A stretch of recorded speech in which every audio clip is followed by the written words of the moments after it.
Hi, hello friends, welcome to my channel Candlestick Psychology. Hi hello friends, ఈ రోజు మనం technical analysis లో support and resistancy కోసం మనం తెలుసుకుందాం. కంప్లీట్ గా నా వీడియోని చూడడానికి ట్రై చేయండి.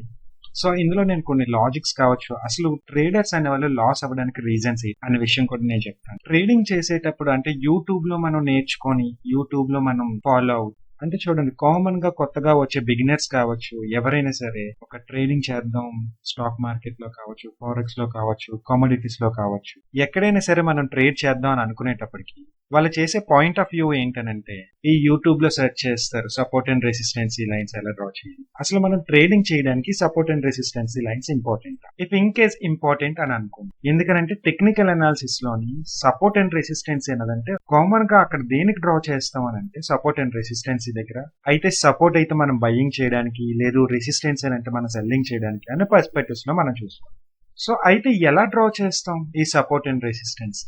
కామన్ గా అంటే చూడండి, నేను ఈ వీడియో మేక్ చే బిఫోర్ యూట్యూబ్ లో ఎవరైనా దీనికి పర్స్పెక్టివ్స్ ఏటేట్ చెప్పారు, ఏ పాయింట్ ఆఫ్ వ్యూ అని చెప్పి చాలా ఛానల్స్ లో నేను సెర్చ్ చేశా. సో ఇలా సెర్చింగ్ చేసినప్పుడు తెలిసింది ఏంటి అని అంటే, యూట్యూబ్ లో చెప్తున్న దాని ప్రకారంగా ఇప్పుడు నేను చెప్పడానికి ట్రై చేస్తా. బట్ ఏంటనంటే అవన్నీ ఫెయిల్యూర్సే అవుతున్నాయి. ఫర్ ఎగ్జాంపుల్, యూట్యూబ్ లో చెప్తుంది ఏంటి, ఒక సపోర్ట్ లెవెల్ కానీ మనం చూసుకున్నట్టయితే ప్రైస్ అక్కడి నుంచి రిజెక్ట్ అవుతుందనంటే దిస్ ఈజ్ వన్ సపోర్ట్ అని చెప్తున్నారు. ప్రైస్ ఇక్కడ నుంచి ఎన్నిసార్లు వస్తున్నాయి, ఇక్కడ నుంచి రియాక్ట్ అవుతుంది అని అంటే అప్ సైడ్ కి మూవ్ అవుతుంది అని చెప్పి వన్ పర్స్పెక్టివ్ లో చెప్తున్నారు కొంతమంది. నేను అందరినీ మెన్షన్ చేయటం లేదు, సమ్వాట్ నేను చెప్తున్నా. Next at the same time resistancy దగ్గర కూడా మార్కెట్ అన్నది ఎక్కువగా అక్కడి నుంచి రియాక్ట్ అవుతుంది అని అంటే, so this one is called resistancy, it's a strong level అని చెప్తున్నారు. ఇది పాయింట్ 1. అయితే పాయింట్ నెంబర్ 2 ఏం చెప్తున్నారంటే, ఇఫ్ ఇన్ కేస్ ఇది సపోర్ట్ దగ్గర మార్కెట్ గాని అప్ సైడ్ మూవ్ అయ్యి ఎప్పుడైతే ఈ రెసిస్టెన్సీ అనే లెవెల్ ని క్రాస్ చేస్తుందో, ఆఫ్టర్ దట్ ఇక్కడ రీటెస్ట్ జరిగిన తర్వాత మనం బయింగ్ చేసుకోవచ్చు అని పర్స్పెక్టివ్ లో కూడా చెప్తున్నారు. ఇదొక పాయింట్ చెప్తున్నారు, నెక్స్ట్ ఇదొక పాయింట్ చెప్తున్నారు. బట్ ఇక్కడ నేను చెప్తుంది ఏంటంటే, అసలు ఇది సపోర్ట్ కింద ఎందుకు తీసుకోవాలి? ప్రైస్ ఎక్కువ సార్లు ఇక్కడ రియాక్ట్ అవుతుంటే సపోర్ట్ కింద తీసుకోవాలి, point number 1. And point number 2 is, okay if in case ఇది సపోర్ట్ కింద మనం డ్రా చేసుకున్నాం, ఏ టైం ఫ్రేమ్, డే టైం ఫ్రేమా, 4 అవర్స్ టైం ఫ్రేమా? అంటే కొంతమంది ఏం చెప్తున్నారంటే, కొంచెం మీరు లాంగ్ టైం ఫ్రేమ్ అంటే ఇంట్రాడే చేసే వాళ్ళకి డే టైం ఫ్రేమ్ మెన్షన్ చేసుకోండి అని చెప్తున్నారు. ఓకే, నెక్స్ట్ ఇంకొంతమంది ఏం చెప్తున్నారంటే 4 అవర్స్ టైం ఫ్రేమ్ పెట్టుకోండి, ఇది లేదు 15 అవర్స్ టైం. సి డే అంటే చూడండి, మీరు డే ట్రేడింగ్ చేసేటప్పటికి ఏ పర్స్పెక్టివ్స్ లో చూస్తారు? కామన్ గా లూజ్ అవ్వడానికి, ట్రేడర్స్ లూజ్ అవ్వడానికి రీజన్స్ ఇవి. ఈ రీజన్స్ ఎందుకు లూజ్ అవుతున్నారు అనే పాయింట్ ఆఫ్ వ్యూలోనే ఇప్పుడు నేను చెప్పడం అనేది జరుగుతుంది అనమాట. ఓకే, సో లెట్స్ చూద్దాం అసలు మార్కెట్ లోని వీళ్ళు అన్నట్టుగా అది వర్కౌట్ అవుతుందా లేదా. ఫర్ ఎగ్జాంపుల్, ఇప్పుడు మనం డే టైం ఫ్రేమ్ లోని డ్రా చేసుకుందాం. ఒక సపోర్ట్ లైన్ అనేది, ఇక్కడ సపోర్ట్ లైన్ అనేది డ్రా చేసుకుందాం. వై? బికాస్ నేను ఇక్కడ డ్రా చేశానంటే మార్కెట్ ప్రీవియస్ గా ఒక రెసిస్టెన్స్ దగ్గర నుంచి వచ్చింది. ఓకే, ఇప్పుడు ఇక్కడ నుంచి ప్రైస్ అనేది రియాక్ట్ అయింది, ఆఫ్టర్ దట్ ప్రైస్ అనేది రియాక్ట్ అయింది. సో ఇప్పుడు డే టైం ఫ్రేమ్ లో నేను ఇది పెట్టుకొని చూసాను. ఇప్పుడు నేను మార్కెట్ లో ట్రేడ్ చేద్దాం అని అనుకున్నాను. ఓకే, ఫర్ ఎగ్జాంపుల్ గా 15 మినిట్స్ టైం ఫ్రేమ్ లో నేను పెట్టుకునేటప్పుడు కొంతమంది చెప్తున్న దాని ప్రకారం నేను ఇది చెప్తున్నానండి, నా own gun point of view. Market అనేది ఇప్పుడు ఇక్కడ నుంచి అప్ సైడ్ మూవ్ అయింది. ఓకే, ఇది సపోర్ట్ కింద నేను కన్సిడర్ చేశాను. బట్ ఇక్కడ ఏం జరిగింది, మార్కెట్ అనేది ఫెయిల్యూర్ అయిపోయింది. కామన్ గా ఇంత స్టాప్ లెస్ అనేది ఎవరు వెయిట్ చేయరు కదా, అందులో ఆప్షన్స్ లో చేసే వాళ్ళంటే అసలు వెయిట్ చేయలేరు. ఎందుకనంటే ప్రీమియం అనేది పడిపోతుంటారు. 200 పాయింట్స్ ఎవరైనా స్టాప్ లెస్ పెట్టుకొని వెయిట్ చేస్తారండి? ఎవరు వెయిట్ చేయరు కదా. ఆల్మోస్ట్ 200 పాయింట్స్ దగ్గర అంటే 180 పాయింట్స్ అలాగే. ఇందులో 180 పాయింట్స్ అని అంటే కామన్ గా ఆప్షన్ ప్రీమియం మనం బై చేసుకునేటప్పుడు ఫర్ ఎగ్జాంపుల్ ఎక్కడ బై చేస్తారు? ఫర్ ఎగ్జాంపుల్ ఓకే, ఇది సపోర్ట్ లెవెల్ కదా అని చెప్పి మార్కెట్ ఇక్కడ ఓపెన్ అయిన తర్వాత ఒక బయ్యింగ్ క్యాండిల్ పడిన తర్వాత ఇక్కడ నుంచి ఇక్కడ వరకు ఇంచుమించు 200 పాయింట్స్. ఇది point number 1. And point number 2, after break అయిన తర్వాత ఇక్కడికి వచ్చిన తర్వాత ఎప్పుడైతే లూజ్ అయిందో ఇక్కడ నుంచి సెల్లింగ్ చేస్తారో మార్కెట్ అనేది upside move. Traders lose అయ్యేది దిస్ ఈస్ ద రీజన్ అన్నమాట. మీరు ఎక్కడైనా చూడండి, అంటే చూడండి ఏ పాయింట్ ఆఫ్ వ్యూలో మనం సపోర్ట్ అండ్ రెసిస్టెన్స్ డ్రా చేసుకుంటే, ఇప్పుడు నేను ఇది డ్రా చేసింది కూడా 1 డే టైం ఫ్రేమ్ లో, అక్కడ మనం 4 అవర్స్ చార్ట్ నేను చూస్తున్నాను. ఓకే, 4 అవర్స్ లో ఫర్ ఎగ్జాంపుల్ గా ఇదొక సపోర్ట్ అనుకున్నాం, అట్ ద సేమ్ టైం ఇదొక జోన్ అని. ఇప్పుడు మనం ఇక్కడ నుంచి మార్కెట్ అనేది సపోర్ట్ తీసుకుంది, నెక్స్ట్ సెల్లర్ అనేవాడు ఎంటర్ అయ్యాడు, ఇక్కడ మనం బై చేద్దాం అనుకున్న పాయింట్ ఆఫ్ వ్యూలో మనం చూస్తాం. చూడండి ఆ లైన్ నేను ఇక్కడ డ్రా చేస్తాను. ఇప్పుడు 15 minutes టైం ఫ్రేమ్ లో నేను డ్రా చేస్తాను. ఇక్కడ ఏం జరుగుతుంది, మనం ఇదొక సపోర్ట్ జోన్ కింద అనుకున్నాం, ఇక్కడికి వచ్చిన తర్వాత ఈ క్యాండిల్ లో మనం బై చేస్తే మళ్ళా బ్రేక్ చేసేవచ్చు. లిజన్ ఏంటి అని అంటే ఇక్కడ నేను చెప్పాలనుకుంటుంది, ఈ సపోర్ట్ అండ్ రెసిస్టెన్సీస్ అన్నవి పర్ఫెక్ట్ గా పని చేస్తాయి కన్ఫర్మ్ గా. కాకపోతే ఈ యూట్యూబ్ లో చెప్పే కొంతమంది, నేను అందరినీ మెన్షన్ చేయట్లేదు, ఎందుకంటే నేను యూట్యూబ్ ఓపెన్ చేసి సపోర్ట్ అండ్ రెసిస్టెన్సీ అంటే చాలా మంది in support and resistancy in Telugu అని చెప్పి నేను మెన్షన్ చేస్తే ఆల్మోస్ట్ ఫస్ట్ వచ్చిన 10 members లోని అందరూ చెప్పిన రీజన్స్ ఇవే. ఒక ప్రైస్ ఒక దగ్గర నుంచి రియాక్ట్ అవుతుందని అంటే, ఫర్ ఎగ్జాంపుల్ ఇక్కడే సపోర్ట్ కింద డ్రా చేస్తున్నాను అనుకో, ఒక సెల్లర్ దగ్గర ఇక్కడ వీక్ క్యాండిల్ వచ్చింది, బ్రేక్ చేసుకుని మార్కెట్ కింద అందరూ అదే పర్స్పెక్టివ్ చెప్తున్నారు తప్ప కానీ రియల్ గా సపోర్ట్ అనేది దేనికి చేస్తుంది అనే పాయింట్ ఆఫ్ వ్యూలో మీరు చెప్పడం లేదు. ఎందుకు సపోర్ట్ అండ్ రెసిస్టెన్సీ అనేది పనిచేస్తుంది అనే విషయం తెలిస్తే అప్పుడు మనం సపోర్ట్ అండ్ రెసిస్టెన్సీ డ్రా చేసుకోవాలా లేదా. అంటే చాలా మంది ఏం చెప్తారంటే the perfect and support and resistancy అని చెప్పి మార్కెట్ ఎప్పుడు ఎక్కడి నుంచి అయితే రియాక్ట్ అవుతుందో అది అని అంటున్నారు. చూడండి, మీరు ఎక్కడ డ్రా చేసినా సరే మార్కెట్ అనాలిసిస్ చేయకుండా మీరు సపోర్ట్ అండ్ రెసిస్టెన్సీ డ్రా చేయలేరు. ఫర్ ఎగ్జాంపుల్ గా ఇక్కడ నేను ఒక సపోర్ట్ అండ్ రెసిస్టెన్సీ నేను డ్రా చేశాను. ఇఫ్ ఇన్ కేస్ మార్కెట్ ఇక్కడికి వచ్చినప్పుడు ఇక్కడ మనకు ఒక ఆపర్చునిటీ ఇస్తే మనం బయ్యింగ్ చేద్దాం, సమ్ ప్రాఫిట్ అనేది తీసుకోవచ్చు కదా అని పాయింట్ ఆఫ్ వ్యూలో మనం ట్రేడ్ చేయడానికి ట్రై చేస్తాం. మార్కెట్ అనేది అసలు ఇక్కడికి రాలేదు. ఆఫ్టర్ ఇప్పుడు ఇక్కడికి నుంచి వెళ్ళిపోయిన తర్వాత ఇది మిడిల్ ఆఫ్ ది ట్రెండ్, మళ్ళీ పైకి వెళ్ళిపోతే ఇక్కడ రెసిస్టెన్సీ ఉన్నది అనుకున్నాం ఎగ్జాంపుల్ గా. ఈ మిడిల్ ఆఫ్ ది ట్రెండ్ లో కూడా మార్కెట్ ఓపెన్ అయిన తర్వాత ఏం జరిగింది, మార్కెట్ అనేది ఇలా కిందకి వచ్చింది. ఓకే, ఇప్పుడు ఇక్కడ నుంచి ఇక్కడి వరకు వస్తే బై చేద్దాం అని అనుకుంటారు, కానీ మార్కెట్ ఇక్కడికి వెళ్ళింది. ఇక్కడ ఎంట్రీ అవ్వడానికి రీజన్స్ ఏం తీసుకుంటారు, తీసుకోలేరు. అంటే ఎంట్రీ అవ్వడానికి మాక్సిమం మీకు ఆపర్చునిటీస్ ఉన్నాయి. సో దీని ద్వారా ఏం జరుగుతుందని అంటే మార్కెట్ లో ఎవరైనా టిప్స్ ఇస్తే బాగుంటది, లేదు అని అంటే ఎవరైనా యూట్యూబ్ లో లైవ్ పెడితే వాళ్ళు దాన్ని బట్టి మనం ఫాలో అయిపోదాం అనే పాయింట్ ఆఫ్ వ్యూలో చూస్తున్నారే తప్ప కానీ మార్కెట్ ని అనాలిసిస్ చేస్తే దాన్ని బట్టి నెక్స్ట్ అనేది మనకి ట్రేడ్ అవుతుంది అనే పాయింట్ ఆఫ్ వ్యూలో ఎవరు రావట్లేదు. అందువల్ల బిగినర్ ట్రేడర్స్ కావచ్చు ఆల్మోస్ట్ చాలా మంది లాస్ అయిపోతుంది అందువల్ల. సో సపోర్ట్ అండ్ రెసిస్టెన్స్ అనేవి పర్ఫెక్ట్ గా డ్రా చేయడం అనేది రావాలి. దేనికి డ్రా చేయడం రావాలనేది అక్కడ మనం సెల్లింగ్ చేయడానికి కానీ బయ్యింగ్ చేయడానికి కానీ ఒక opportunity. Okay, so support and resistancy కోసం యూట్యూబ్ లో నేను చూసింది కావచ్చు, ఇప్పుడు దాకా వీళ్ళు చెప్తుంది కావచ్చు, నేను అన్నది ఇక్కడ డిస్కషన్ చేశాను. లూజ్ అయిపోతుంది దేనికి, న్యూ ట్రేడర్స్ అనేవాళ్ళు ఎందుకు లూజ్ అవుతున్నారు అన్న పాయింట్ ఆఫ్ వ్యూ నేను చెప్పడం జరుగుతుంది.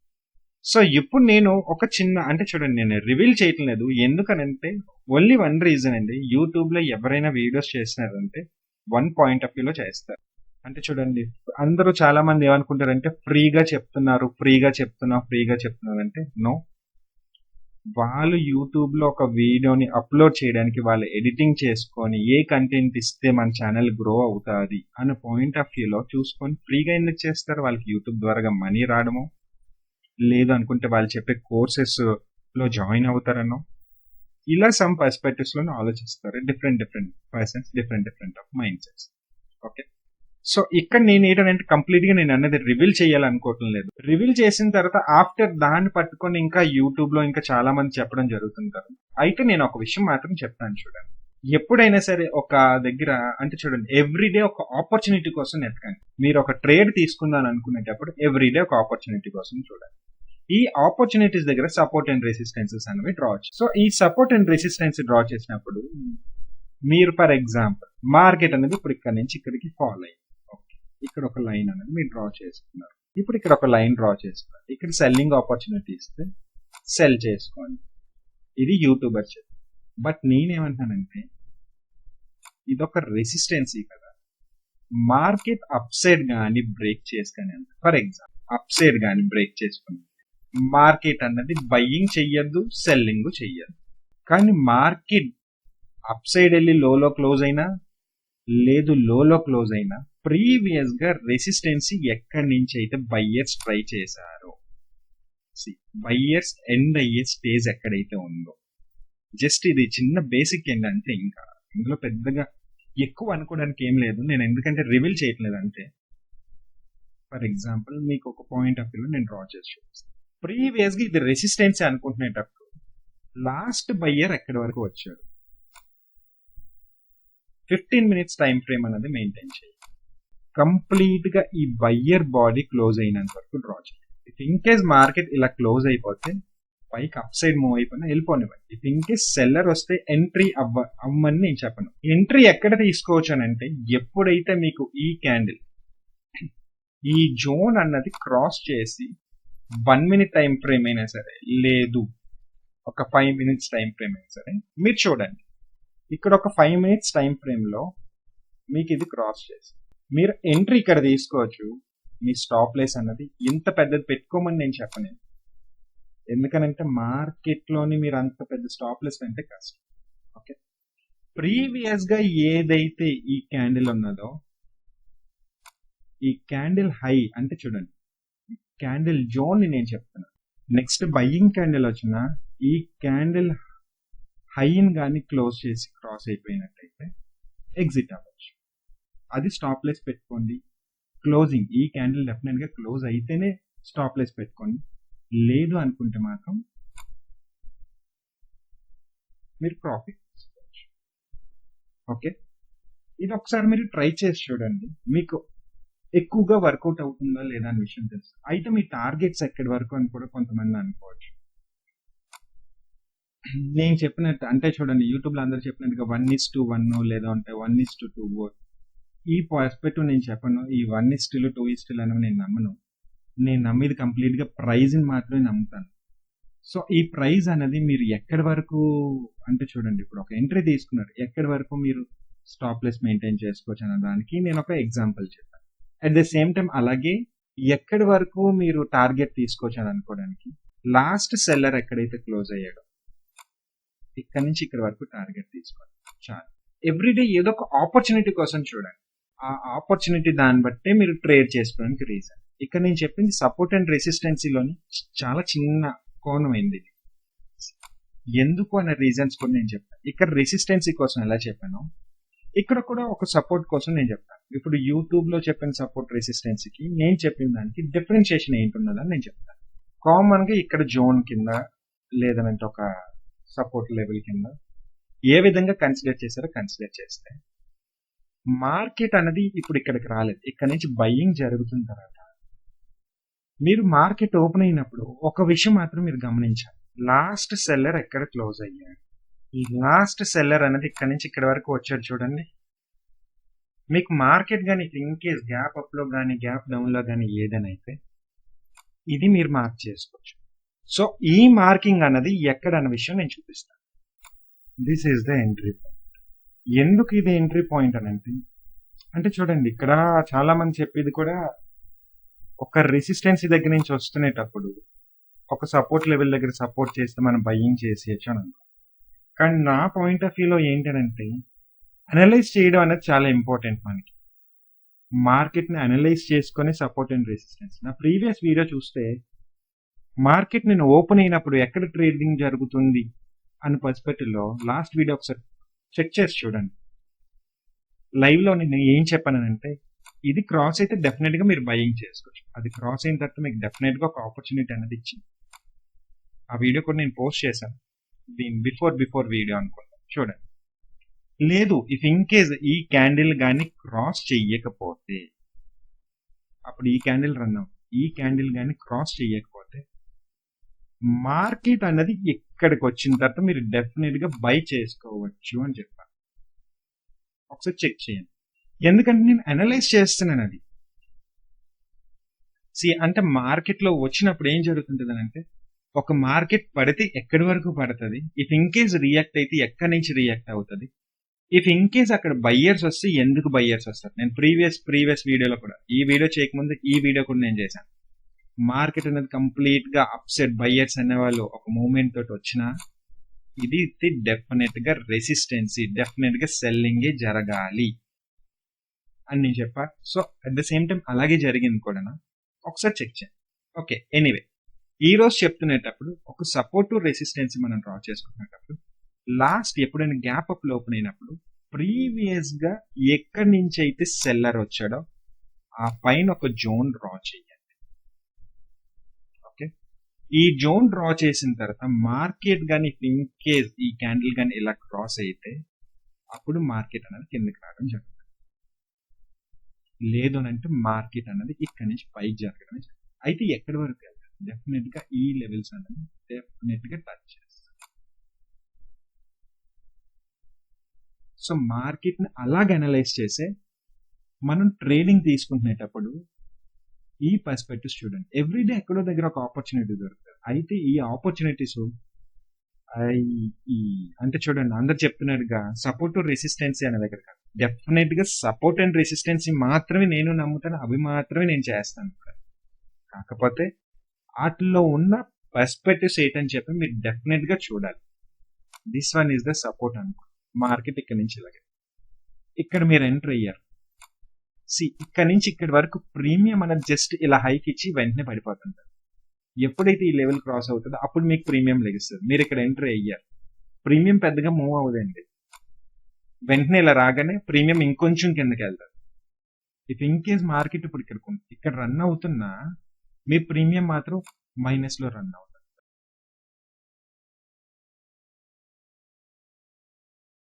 ఓకే, నెక్స్ట్ మళ్ళీ ఇక్కడికి వచ్చి చూసారు, సరే ఇది డెఫినెట్ గా సపోర్ట్ చేసేది, బ్రేక్ చేసి మార్కెట్ మళ్ళీ అప్ సైడ్ వెళ్ళింది, బ్రేక్ చేసిందండి. ఎప్పుడైతే ఇక్కడ బ్రేక్ చేసిందో మార్కెట్ డెఫినెట్ గా కిందకి రావాలి. ఓకే, సో ఇప్పుడు కూడా మార్కెట్ అనేది ఇప్పుడు చూడండి, ఎప్పుడైతే ఈ హై అనేది ఇంకా ఫామ్ చేయలేదు, ఈ లెవెల్ దగ్గరకు వచ్చింది. ఇప్పుడు ఇది రెసిస్టెన్సీ కాదు, మొన్న నేను చెప్పినప్పుడు డెఫినెట్ గా ఇది రెసిస్టెన్సీ పనిచేస్తుంది అని చెప్పాను. ఇప్పుడు ఇది రెసిస్టెన్సీ మాత్రం కాదు. నెక్స్ట్ మార్కెట్ ఓపెన్ అయిన తర్వాత మీరు ఆ రోజు ఒకసారి చెక్ చేసుకొని చూడండి. ఎందుకనంటే మార్కెట్ అనేది ఇన్కేస్ కిందకు వచ్చినా ఇంకా ఫాల్ అయితే ఉన్నది, కాకపోతే ఇంకా ఫాల్ అయినా సరే next time this one is not a resistancy, గుర్తుపెట్టుకోండి ఈ విషయం. ఓకే, ఎనీవే సమ్వట్ మీరు బెటర్ గా నేర్చుకున్నారని అనుకుంటాను. ఒకసారి యూట్యూబ్ లో ఎవరెవరైనా ఏమైనా పాయింట్స్ చెప్పారేమో ఒకసారి చెక్ చేయండి. అయితే ఇప్పుడు నేను చెప్పింది అయితే support and resistancy just 1 point. Next videos లో నేను చెప్పడానికి కావచ్చు, ఇందులో ఉన్న లాజిక్స్ కావచ్చు, అసలు సపోర్ట్ అండ్ రెసిస్టెన్స్ మనం ఎందుకు డ్రా చేస్తాం అన్న పాయింట్ ఆఫ్ వ్యూ కూడా నేను డిస్కస్ చేయడానికి ట్రై చేస్తాను. ఓకే, నా కంటెంట్ కానీ నచ్చినట్టయితే మీరు నా ఛానల్ని సబ్స్క్రైబ్ చేసుకోండి, at the same time like చేయండి, షేర్ చేయండి. Okay, have a nice day.